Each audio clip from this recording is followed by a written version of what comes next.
जुन्नर तालुक्याचे माजी आमदार वल्लभशेठ बेनके यांचे निधन झाले आहे. आपल्या समवेत शिरूर लोकसभा मतदारसंघाचे माजी खासदार आढळराव पाटील आहेत. दादा, तुमचे आणि वल्लभशेठ बेनके यांची राजकारणापलीकडची मैत्री, त्या वल्लभशेठ बेनके यांचं निधन झालंय, काय भावना व्यक्त कराल?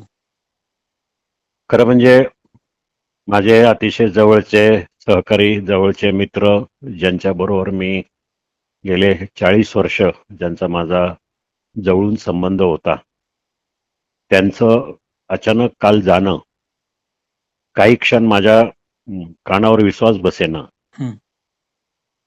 आणि क्षणार्धात वल्लभ शेठची अनेक रूपं माझ्या डोळ्यासमोर आली. हो. अगदी 1985ला जेव्हा ते आमदार झाले, हं. त्याच्यानंतर 2 वर्षांनी त्यांचा माझा परिचय झाला. हं. आणि त्याच्यानंतर ते परिचय वळसे पाटील असेल, मी असेल, आमची तिघं बऱ्याचशा कार्यक्रमांना किंवा बाहेर कुठं जायचं असेल तर एकत्र असायचो. हं. अगदी 31 डिसेंबरच्या दिवशी कुठं महाबळेश्वरला जाणं किंवा अजून कुठं जाणं, आम्ही प्रत्येक गोष्टी एकत्रितपणे करत असू. पण गेले काही वर्ष वल्लभ शेठनं असं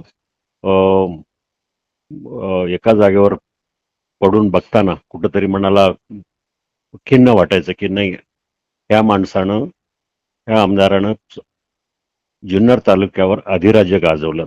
हो. विकास कामं करत असताना स्पष्ट वक्तेपणा, कोणालाही कोणाची एखादा माणूस चुकला तर कोणाची भीड न बाळगणारं हे व्यक्तिमत्व. हं. आणि म्हणून सगळ्या जनतेच्या तालुक्यातल्या जनतेच्या गळ्यातल्या ताईत म्हणून वल्लभ शेठ ओळखले जायचे. त्यांच्या जाण्यानं खूप मोठं जुन्नरचं नुकसान झालेलं आहे, हे मला या ठिकाणी आवर्जून उल्लेख करावासा वाटतो. आणि म्हणून त्यांच्या जाण्यामुळं जी पोकळी निर्माण झाली, मी त्यांच्या कुटुंबियांना, वल्लभ शेठचे त्यांचे चिरंजीव असतील, त्यांच्या पत्नी, त्यांचे सगळे नातवंड वगैरे सगळ्यांना हे दुःख पेलण्याची परमेश्वर ताकद देवो. आणि त्या बेनके कुटुंबियाच्या दुःखामध्ये मी, माझं कुटुंब, माझा परिवार आणि माझा पक्ष, आम्ही सगळेजण या दुःखामध्ये सहभागी आहोत. धन्यवाद दादा, आपण आपला भावना व्यक्त केल्याबद्दल. थँक्यू.